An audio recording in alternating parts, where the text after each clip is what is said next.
दोस्तों इस स्ट्रैटेजी को यूज़ करने के लिए आपको सबसे पहले 5 मिनट की कैंडल लगानी होगी। तो यहाँ से हम 5 मिनट की कैंडल सेलेक्ट कर लेते हैं। अब हमारे सामने 5 मिनट की कैंडल खुल चुकी है। तो अब आपको यहाँ पे दो इंडिकेटर्स का यूज़ करना है। तो इसमें पहला है VWAP यानी वॉल्यूम वेटेड एवरेज प्राइस। तो एक इंडिकेटर हमने ये लगाना है और दूसरा है EMA यानी एक्सपोनेंशियल मूविंग एवरेज। तो आपने एक्सपोनेंशियल मूविंग एवरेज यहाँ से ऐड कर लेना है। तो अब आपको जो चार्ट है वो कुछ इस तरीके का नजर आएगा और ये चार्ट काफी कंफ्यूजिंग लग रहा है। इसको देखकर कुछ भी समझ नहीं आ रहा है, बहुत सारी लाइनें लगी हुई है। तो आपको इसको देख के डरने की जरूरत नहीं है, ये बहुत ही आसान स्ट्रैटेजी है। तो इसमें आपको सबसे पहले क्या करना है, आपको सबसे पहले VWAP की सेटिंग में जाना है और यहाँ पे जो इतने सारे बैंड्स हैं ना, अपर बैंड, लोअर बैंड और ये बहुत सारे बैंड हैं, VWAP को छोड़ के बाकी सबको अनटिक कर देना है। जब आप अनटिक करेंगे तो बाकी सारे जो हैं वो गायब हो जाएंगे, आपके सामने सिर्फ एक VWAP बचा होगा। तो आपके सामने VWAP खुला है। अब आप इसको क्या कीजिए, इसको थोड़ा सा बोल्ड कर लीजिए ताकि आपको ईजिली ये नजर आए। तो हमने VWAP लाइन को ब्लू कलर का कर रखा है और इसको हमने इस तरीके से कर लिया। अब हमारे सामने ये जो लाइन निकल कर आई है यह है VWAP लाइन। तो दूसरा हमने जो सेलेक्ट कर रखा है ये एक्सपोनेंशियल मूविंग एवरेज हमने सेलेक्ट कर रखा है। तो इसकी लेंथ हमने 7 करनी है, यानी कि 7 कैंडल्स का वो एक्सपोनेंशियल मूविंग एवरेज होना चाहिए। तो इसके लिए आपको क्या करना होगा, इसके लिए आपको इसकी सेटिंग्स में जाना होगा और सेटिंग्स में जाने के बाद जब आप इनपुट पे जाएंगे तो यहाँ पे 9 लिखा है, तो आप इसको 7 कर दीजिएगा। अब जब आप इसे 7 करेंगे तो ये 7 कैंडल्स का एक्सपोनेंशियल मूविंग एवरेज हो जाएगा। और क्योंकि इसका कलर भी यहाँ पे ब्लू है तो इसका कलर मैं अपने हिसाब से चेंज कर देता हूँ, मैं ब्लैक कर देता हूँ, आप जो चाहे वो कर सकते हैं। और इसको भी मैं थोड़ा सा बोल्ड कर देता हूँ। तो इस तरीके से आपको ये दोनों इंडिकेटर्स लगा लेने हैं। आपको यहाँ तक समझ आ गया होगा तो समझो सब कुछ समझ आ चुका है।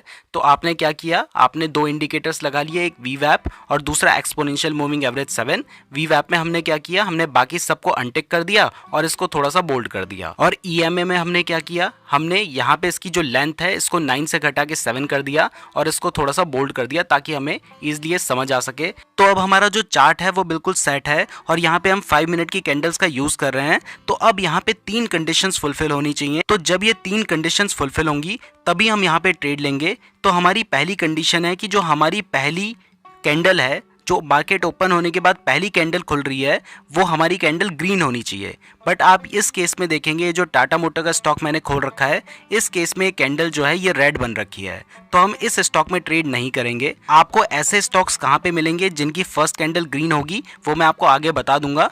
तो पहले मैं आपको ये क्लियर कर रहा हूँ कि यहाँ पे 3 कंडीशन फुलफिल होनी चाहिए। और पहली जो कंडीशन है वो ये है कि ये जो हमारी फर्स्ट कैंडल है ये ग्रीन होनी चाहिए। लेकिन इस स्टॉक में ये जो कैंडल है ये रेड है, तो हम इस स्टॉक में ट्रेड नहीं करेंगे। हमको कोई दूसरा स्टॉक ढूंढना होगा जिसमें जो फर्स्ट कैंडल है वो ग्रीन बनी हुई है, और ये हमें बहुत जल्दी ढूंढना होगा। बट ये सब ढूंढना इतना आसान नहीं है। तो इसके लिए मैं आपको लास्ट में एक तरीका बताऊंगा जिससे आप 5 सेकंड के अंदर ऐसे स्टॉक्स को ढूंढ लेंगे। तो आप उसकी चिंता मत कीजिए, अभी आप इस तरीके को समझिए। तो सबसे पहले हमने ऐसे स्टॉक को अवॉइड करना है जिसमें फर्स्ट जो कैंडल है वो रेड बनी हुई है। फर्स्ट कैंडल रेड जिसमें बनी है वो हम बियरिश वाले टाइम पे देखेंगे। अभी हम बुलिश स्टॉक्स पे ट्रेड करना चाह रहे हैं, हम स्टॉक्स को बाय करना चाह रहे हैं। तो हमारे लिए फर्स्ट जो कैंडल है वो ग्रीन होनी चाहिए। लेकिन क्योंकि यहाँ पे फर्स्ट कैंडल रेड है तो हम इसमें ट्रेड नहीं करेंगे। इसलिए मैं दूसरा स्टॉक यहाँ पे सर्च करता हूँ, वो है अडानी पोर्ट्स का। इसमें जो हमारी फर्स्ट कैंडल है वो ग्रीन बनी हुई है। तो दोस्तों यहाँ पे आपको दिखाई दे रहा है कि ये जो हमारी फर्स्ट कैंडल है ये 8 सितंबर को लास्ट कैंडल थी और ये 9 सितंबर की फर्स्ट कैंडल है। तो ये जो फर्स्ट कैंडल बनी हुई है ये आपको साफ साफ दिखाई दे रहा है कि ये कैंडल ग्रीन बनी हुई है। तो हमारी फर्स्ट कंडीशन यहाँ पे फुलफिल हो रही है कि हमारी जो कैंडल है फर्स्ट वो ग्रीन बनी होनी चाहिए। तो ये कैंडल ग्रीन बनी हुई है।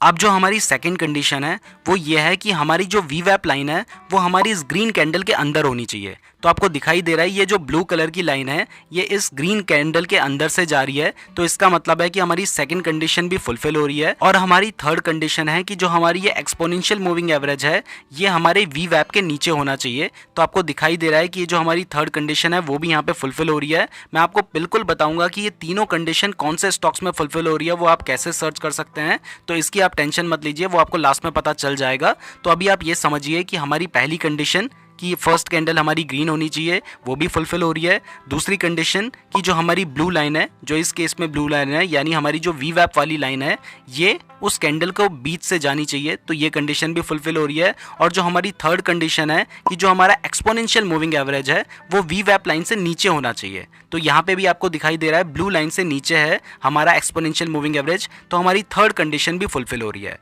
तो दोस्तों यहाँ तक आपको ये समझ आ गया है कि आपको कौन से स्टॉक में ट्रेड करना है और उसमें क्या क्या कंडीशंस फुलफिल होनी चाहिए। तो अब हम ये समझते हैं कि ट्रेड कैसे लेना है। तो दोस्तों ट्रेड लेने के लिए आपको क्या करना है कि जैसे ही आपके मार्केट ओपनिंग होने के बाद 5 मिनट वाली कैंडल कंप्लीटली बन जाती है, यानी कि 9:20 पे, तब आपको क्या करना है कि उस कैंडल के हाई और लो पॉइंट पे ऐसे 2 हॉरिजॉन्टल लाइन खींच लेनी है।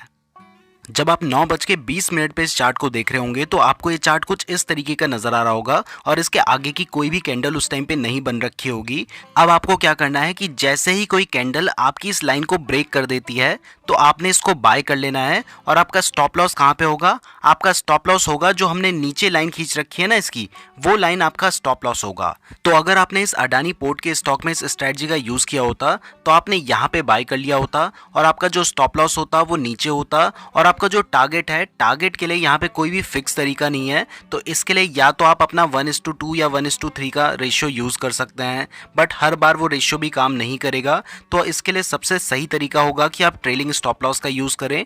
ट्रेलिंग स्टॉप लॉस के बारे में मैं बहुत बार बता चुका हूँ। जैसे इस केस में आपने 893 रुपीज़ पर बाय कर लिया और 885 आपका स्टॉप लॉस है। तो जब शेयर की प्राइस बढ़कर 900 रुपीज़ तक चली जाती है तब आप क्या करो, अपने 885 रुपीज़ वाले स्टॉप लॉस को बढ़ाकर 893 रुपीज़ के पास ले आओ जहां पे आपने बाय किया था। उसके बाद मान लो शेयर की प्राइस बढ़कर 905 रुपये तक चली गई तो अब आप अपने स्टॉप लॉस को 900 पे लेके आ जाओ। ऐसे शेयर की प्राइस 910 तक चली गई तो आप अपने स्टॉप लॉस को बढ़ाकर 905 रुपीज़ कर दो।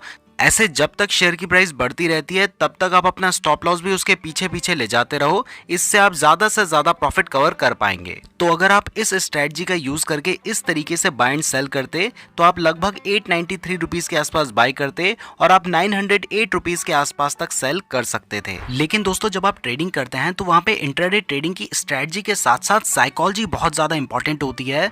अब अगर आपको अभी भी कोई कंफ्यूजन है तो मैं एक दूसरे स्टॉक का एग्जांपल देता हूं जिसका नाम है इन्फोसिस। तो यहाँ से आपको सब कुछ क्लियर हो जाएगा। तो इसमें भी आपको दिखाई दे रहा है कि जैसे ही मार्केट ओपन होने के बाद हमारी फर्स्ट 5 मिनट की जो कैंडल बनी है, यहाँ पे हमने 5 मिनट का चार्ट लगा रखा है, तो आपको दिखाई दे रहा है कि जो फर्स्ट 5 मिनट की कैंडल बनी है ये ग्रीन कैंडल है। तो हमारी जो फर्स्ट कंडीशन है कि कैंडल ग्रीन होनी चाहिए वो यहाँ पे फुलफिल हो रही है। दूसरा, हमारा जो वी वैप है वो उस कैंडल के बीच में जाना चाहिए, तो ये जा रहा है। और तीसरा, हमारा जो एक्सपोनेंशियल मूविंग एवरेज है वो वी वैप से नीचे होना चाहिए, तो वो भी यहाँ पे हो रहा है। तो हमारी तीनों कंडीशन यहाँ पे फुलफिल हो रही है। तो जब ये तीनों कंडीशन फुलफिल होती है तो अब हमने क्या करना है, हमने फर्स्ट कैंडल जो हमारी 5 मिनट की कंप्लीट हो जाएगी उसके हायर और लोअर पॉइंट पे 2 लाइन खींच लेनी है कुछ इस तरीके से। अब जब आप लाइन खींच लेते हैं तो इसके बाद बाय करने के लिए आपको क्या करना है, जब भी कोई कैंडल इसके हायर पॉइंट को ब्रेक कर देती है तब आपने इसको बाय करना है। तो अगर आपने इस स्टॉक में इस स्ट्रेटजी को अप्लाई किया होता तो बहुत देर तक आपको बाय करने का मौका ही नहीं मिलता। आपको दिखाई दे रहा है कि उसके बाद ये स्टॉक बहुत देर तक साइडवेज ही चलता रहा। लेकिन अच्छी बात यह है कि अगर आप साइडवेज में बाय कर लेते तो आपको लॉस ही होता। तो ये स्ट्रेटजी यहाँ पे बहुत अच्छे से काम की। अब देखो जहाँ पे इस स्टॉक ने इसके हायर पॉइंट को ब्रेक किया है, अब मैं आपको दिखाता हूँ। अगर आप बाय करते तो आप कहाँ पे बाय करते, जब इसके हायर पॉइंट को ये ब्रेक कर देता। तो देखो यहाँ पर आपको दिखाई दे रहा है कि इस कैंडल ने इसके हायर पॉइंट को ब्रेक कर दिया है। तो जैसे ही ये कैंडल ब्रेक करती आप यहाँ पे बाय कर लेते और उसके बाद देखो शेयर की प्राइस बढ़ती गई और नीचे ही नहीं आई, तो यहाँ पे भी आपको प्रॉफिट होता। अब मैं आपको एक और एग्जांपल दिखा देता हूँ। तो इस स्टॉक का नाम है JSW स्टील। इसमें भी ये तीनों कंडीशंस फुलफिल हो रही थी और हमने दोनों लाइन इसमें खींच ली थी। तो जैसे ही ये इसकी लाइन को ब्रेक करता तो आपने करीब करीब यहाँ पे बाय कर लिया होता। लेकिन अगर इस स्टॉक में आपने सही जगह पे इसको सेल ना किया होता तो फिर ये बाद में स्टॉप लॉस भी हिट कर जाता। तो इसलिए आपको सही जगह पे सेल करना भी ज़रूरी है और स्टॉप लॉस लगाना भी इसलिए ज़रूरी है ताकि हमें ज़्यादा बड़ा लॉस ना हो।